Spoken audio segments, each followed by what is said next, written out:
three things that everybody needs to succeed in life: resourcefulness, relationships, and resilience, right? So those three R's is what's going to get you to the next level.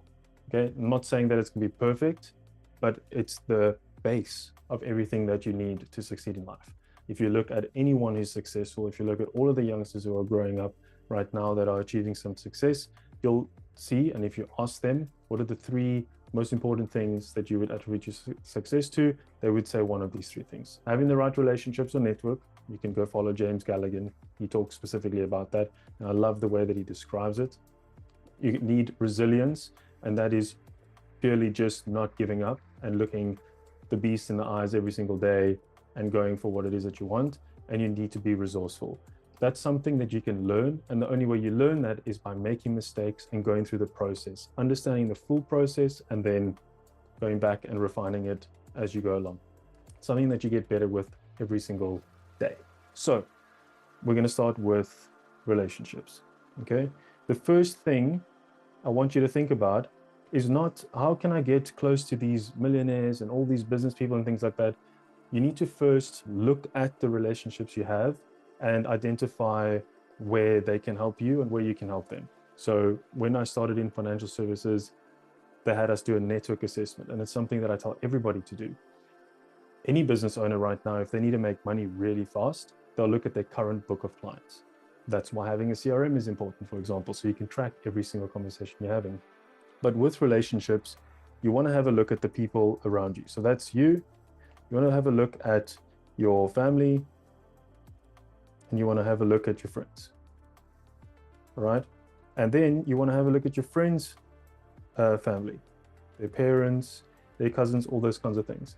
And you want to start digging into their work life and what they like to do for fun. Same goes for these people over here. You want to spend a lot of time with them, and you want to ask them different questions and understand what are the typical problems that they face every single day. And then you want to have a look and see, okay, cool, how can I solve, sorry for my handwriting, this, right? Before you decide to do dropshipping, before you decide to start a service business, before you decide to do anything, day trading or whatever it is that you want to do, you need to look at the people around you and look at what problems they're currently facing. Not just look, go and find out, ask the question. So that's number one in terms of relationships. That's where you start. The more modern way, I would say is more modern, to get in around people that can actually help you is by joining communities, whether they are free or paid. And not just joining the community and getting all sold and hyped in the accountability part of it. It's actually going in and saying, hey, let me have a look and see what the leaderboard looks like. Let me identify who the most popular people in this community is and what are they doing to become the most popular person. That's where you can kind of start building your micro personal brand and becoming that person to go to in these micro communities. All right, so that's how you make a ton of friends. That's how you grow your socials a little bit, because now all of a sudden you have friends from all over the world. Before I started at Educate, I could count the people I knew overseas on one hand. Now I've worked with thousands of people all across the world, and they are a message away. And that's amazing for me. It's really, really awesome. So relationships, number one.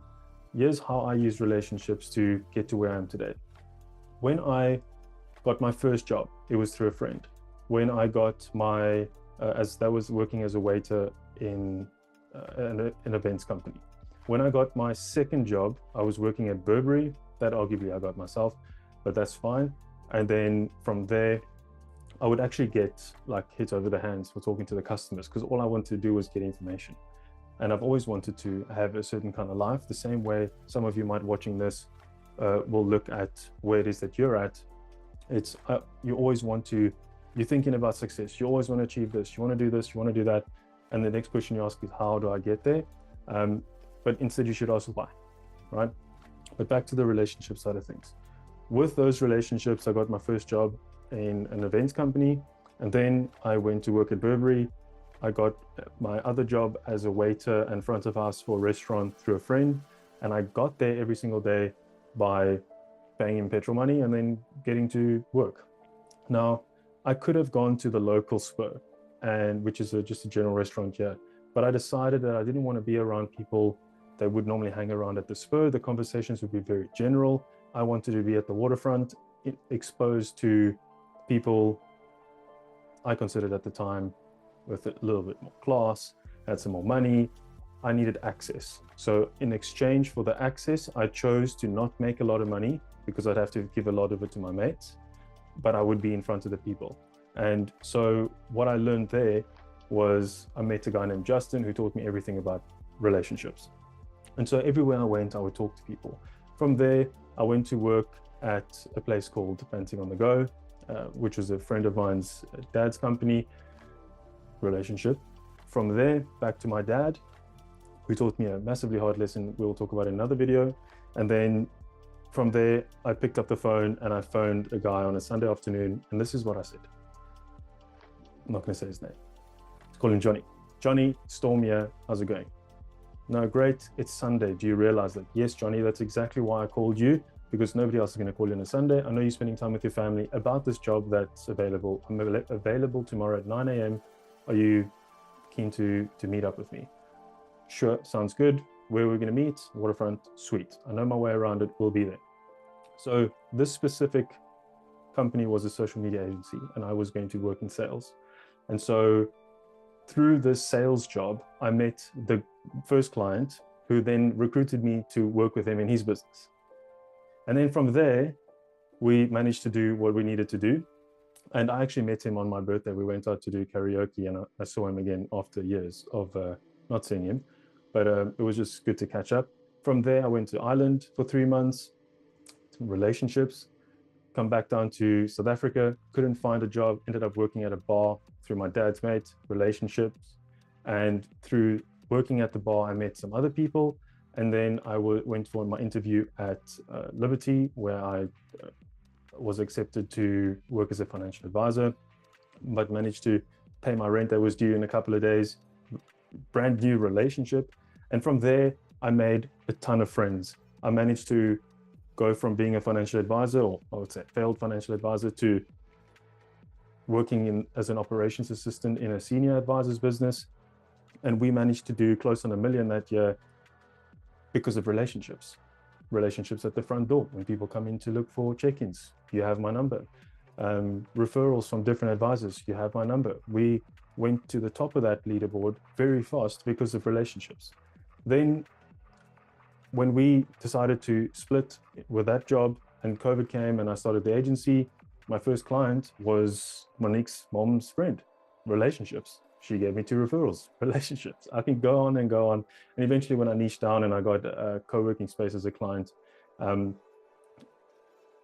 know, that was just a little bit of the hard work that I needed to do to get out to speak to people. And from there, I was again asked to come and run the financial services company. So I was the managing director there and I had a bit of shares and relationships. And so we moved. And then I was looking for a mentor in Vusite Begwayo. He was the first guy that I ever spoke to about mentorship. And very quickly, he said to me, Storm, you know exactly what you need to do.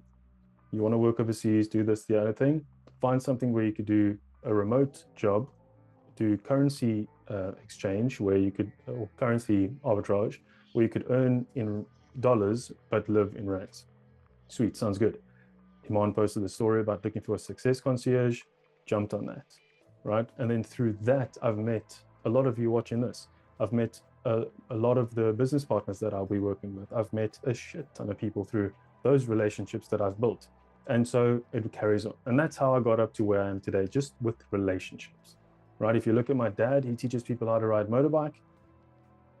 His success in his business, will tell you, is because of his relationships, treating every single person with the utmost respect, being interested in them, not just trying to be interested in yourself, but being interested in other people.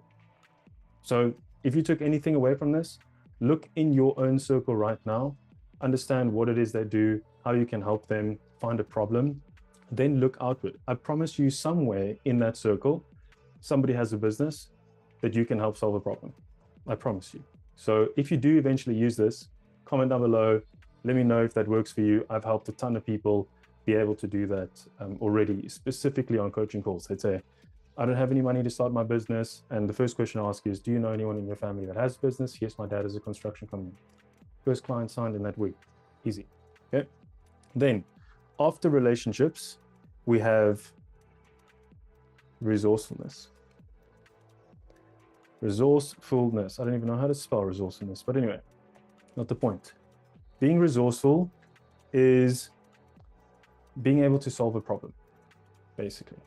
If you can solve a problem, you are resourceful. But the most resourceful people learn how to use basic ingredients and create a problem-solving solution. So how do I teach resourcefulness? When you are faced with a problem, question, query, or whatever, think about all of the factors that contributed to the current situation. Let's say your battery was flat. You're trying to start your car and your battery is flat. And no, we'll use a better example. It's COVID, right? You locked down at home, you can't go out, you're literally stuck, and you want to train and get fit and do all those kinds of things. On one hand, you could sit on the couch, watch TV all day. On the other hand, you can use bags of sand. If you don't have sand, you can use water bottles. If you don't have water bottles, you can buy water bottles, but you could lift anything heavy to be able to still do the curl, to still do the bench. No, it's not going to be perfectly straight and look good like at the gym, and it's going to look shit. I'll put a photo up of me when it was during COVID. I did yoga, and then I had like these ankle weights, and I used stinky bags of manure to be able to do some chest press on a flat surface. It was absolutely shit, but I did it. And now on my fitness journey, I've actually still got some of that muscle, right? Or to get fit, I'd actually go for a run when we were allowed to do that, or we ran around the house. So being resourceful is one of those things where you always find a solution in everything. There is never anything negative that happens to you. There's always an opportunity in everything that you do. So any problem that you have, any situation you're in, there's always an out, right? And that's, funnily enough, how I've been able to survive this whole debacle of that we call life. Getting to a point where I am now at 30, when I started at Liberty, I watched my surroundings all of the time. I went to work every single day, no money in my account. I smoked every day. I got coffee every single day, thanks to the relationships that I had. But people still believed in me, and they understood I was ambitious, and I was trying to sell, and I couldn't get it right. And then I looked around and went, where's the opportunity to get out of the situation? I'm getting older, I need to get out. And I found the solution by going to speak to a senior advisor who had a personal assistant. And I said, I could assist you guys with a certain process. And I implemented it, and it worked, and he was impressed. And the next question he asked me was, what are you worth? And I said, well, I'm not sure. I want the experience, and I want to be able to prove my worth. So give me a minimum amount of 5,000 Rand, and I'll be on my way. Cool. We did that. And so I didn't even have a plan to get to work. I didn't even have a car at the time. So my dad drove me to work every single day. Dude, I was dressed in a 3-piece suit going to work at Liberty. I would argue I was probably the best dressed there, but nobody knew that my watch didn't work. It was battery powered, it didn't work. I won it in one of those picking up machines. My suit on the inside, my lining was all messed. My pants was too big for me, so I'd pull it up and it would look quite awkward, but my shoes had holes in them. But that's what I did. I was just using what I had to appear like everything was put together so that I could maintain the relationships to then earn a living. And so resourcefulness and relationships are pretty much similar, because as your network grows, you can leverage different relationships to have access to different resources, right? I was listening to one of the letters that Rockefeller left to his son. And in there, he talks about relationships and being resourceful, and how to, somewhere along the line, somebody has the resource you're looking for, and you need to make sure that you have that relationship intact to be able to work with them on that. Okay, so that's resourcefulness in a nutshell. And this is where James's story comes in, and I've heard Paul talk about it as well, where it's about asking the right questions. So it's not like, oh shit, I have a problem. It's, what can I do right now to solve this problem? What's contributing to this problem? And what's the quickest way to solve this problem? And like I said before, you only get better over time. The last one is going to be resilience. Too many people today look at where they are right now and they're like, if I just made 10 grand, this would all be solved. If I did this, this would be fixed. If I quickly did this in 6 months, I'd be sorted. I have clients that have tried building an agency or business for a year and never succeeded, and they started working with me, and within 2 months they've made 4K a month. Even then, there's this weird struggle in their head of like, yeah, but I want more and I want to do this, that, and the other thing. You've just gone from not necessarily being resilient. You've tried something for a long time and then you came back and tried it again. But this time the resilience was proved by investing in yourself, doubling down in something that you know is going to work, but it's only going to work if you put the effort in and you do the hard yards. So this specific client wakes up incredibly early every single day, about 1, 2 a.m. to make calls to Australia, and he lives in the UK. Hats off to him. That's huge. That's what it takes. So we've got over the first hump of getting the clients in, but then we got over the second hump of delivering the service. Now the third hump is maintaining that and keeping that urgency that you had with the first few to balance out and create another book of more clients. So resilience is doing the things and facing the beast every single day, even though it is damn hard, to know that you're doing this for the right reasons. That year that we got close to a mil was one of the hardest things that I needed to do. And I would be super hungry at work because I didn't have any money to buy lunch. And I would waste my money by buying smokes and do all that kind of stuff. Back then, I didn't think it was a waste, but I would buy lunches at work when I did have money, or I would just not eat the whole day. And that's why I was so skinny, and I'd smoke and drink coffee. And we had a free coffee machine, and most of the time the coffee never worked, so I just have hot chocolate. So completely fucking my body up. But getting to work in the morning with my dad at 6:30-ish, sometimes 7, sometimes earlier, because he'd need to be at the training ground a little bit earlier. So that's all sorted. Get to work, say hello, be there early, and get started, pretty much.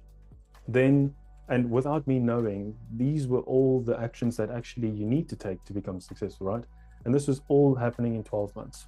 So then I'd get there early. Everyone else would arrive at work at around 8, and we'd get started with the day. And then it is a massively difficult day. And then I would get shouted at because I did something wrong. And then I'd figure out a way to get it solved because I don't like it when people are shouting at me, or I didn't like it. And so we'd solve the problem. I'd be super happy. And then my dad's only going to fetch me at 9 o'clock tonight because he's working late, or 8 o'clock. And by the time I get home, that's the first time I'm going to eat for the day. And so I'll eat, and then I'll go to sleep or watch a YouTube video, for example. So, and that happened every single day for 12 months. It was mental. But that time at work gave me the opportunity to look at our systems and processes and go, okay, cool, maybe we need to change this, maybe we need to change that, or let me follow up with this client. I had some extra time to do certain things. But I could have chosen at any point in time to go and say, fuck this, I'm getting a normal job and I'm going to get 15,000 Rand a month, right? But my opportunity was capped right there. As soon as, if I had to go out and get that job, my opportunity is boom.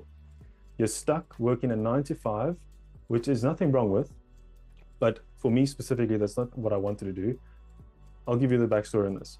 I had an opportunity when I first became a financial advisor to go and work for a tile sales company for 15,000 Rand a month. Becoming a financial advisor is 100% commission. And if you earn money and your client doesn't fulfill on their policy or pay their premiums, that money gets clawed back by the company. I know what that feels like. So I still have the statement of all my earnings and the rest. So I'd say that I'm pretty resilient. And I know a lot of people that are resilient. And I think that specifically for the young people that are watching this, if you look back at these 3 things, resourcefulness, resilience, and relationships, if you can get that in check, you will be successful hands down, right? Because you know who to speak to, when to speak to them, what questions to ask them, and that you need to keep doing that every single day. So here's what I'd say. Similar to doing outreach, every single day you need to make or try and make 5 new connections, whether it's on LinkedIn, Instagram, Facebook, wherever it is. if they are your potential client, you don't have to go in pitching them. You can go in just starting to have a conversation. I've gotten in contact with some founders and some crazy people responding to their stories by saying something like, that is the most craziest hairdo I've seen, L'Oreal's new campaign model kind of thing. And boom, chat's open. Gone to respond like, that's such a sick office, conversation started. And actually learned something about this person. He's an economist in Dubai. Then I've had a founder I recently posted about, same thing. I think his name's Steve Chapman. Found him on YouTube and then messaged him on Instagram or followed him on Instagram, waited for him to post a story, responded to his story and said, dude, that last video was incredible. Can't wait for the next one. I'm going to line up the rest and watch it this weekend or something like that. And he responded to it. And yeah, now the conversation's open. With Yannick specifically, I started having this calling of, of going back to build my own thing and, all the goals that I want to achieve and do all of those things by myself again, not necessarily by myself, but work for myself. When I met Yannick, I remember saying to Monique, he's in Cape Town, I'm going to meet him, right? So same thing with Tom Young's, by the way, DMs, meet up in person, relationships, resourcefulness, resilience. Have a conversation with Monique, watching Yannick's YouTube video. He pitches his community, Project 365. I go in, it's $10, pay the money, get into the chat, notice that there's another guy in there that I know, Josh Parsons, who I'd done a podcast with when I had an agency back in 2020. And this was 2025. And I'm getting goosebumps right now. And so I posted my introduction and I told the story of how I built products, for him I'm on his team and all this kind of stuff. And the next thing I said to Monique, I'm going to try and meet up with this guy. And he posts a post in the group saying, hey, we're going to do a Cape Town meetup. You guys can come and join us. We're going to go to the gym, all this and the other thing. I said to Monique, look, that's how simple it is. She's like, but you haven't met him yet. I said, sweet, good. No problem with that. I can't make the training, right? So I eventually get to speak to Yannick and to Josh, and together we make a group on WhatsApp and we make dinner arrangements, and I met him and now we work together. So I would attribute all of the success I have to these three things.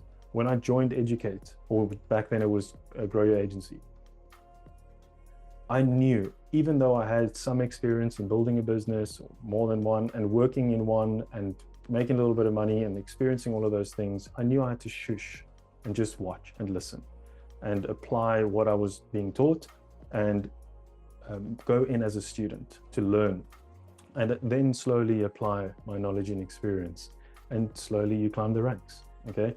But that took 2.5 years before I've now decided to go on my own. And I think I'm going to take this opportunity right now just to talk on that.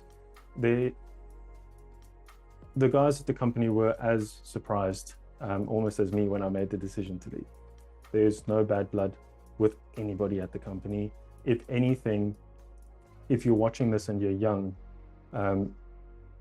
you should potentially look at going to work for an online business or an in-person corporate business or some sort of business to understand how the business works first. You could do that for 12 months, you could do it for 6 months, you could do it for any amount of time that you want. But the point I'm trying to make here is that that's part of life. If you go in trying to start a business with zero experience, zero knowledge in business, never working in a business before, it is harder. So this is where the resilience comes in. Make the decision to eat the shit first and then apply in your spare time, right? So get the cash in, because too many people I see are cashless, trying to start a business. Very possible if you have the right guidance and the knowledge. If you don't have the knowledge and you're cashless, it's going to take a little bit of time, and that's why people buy programs and things like that, which I 100% agree on. I think it's very good to learn the fundamentals. And once you understand the fundamentals, you apply it to anything, right? And you need to do it often enough to obviously understand how they all work. But in closing, I'm actually seeing the guys at Andres and Michaela's wedding next week. So I'm super excited to catch up with the team again. It was just time for me to go out on my own. I turned 30 this year. I got married at the end of last year. I'd like to have some children, and I have big goals and dreams, which I shared in the newsletter that I have. So I wanted to make this video, not necessarily as a rant, but something educational. I hope you took something out of it. I think I'm just going to post it like this. I'm not going to add any photos or any iPad videos or anything like that. I'm just going to chat and do that. So if you did learn something from this, comment down below which one of the 3 R's you're going to be working on next. The best solution is to work on all 3 at the same time. All right. Good luck. God bless. See you later. Ciao.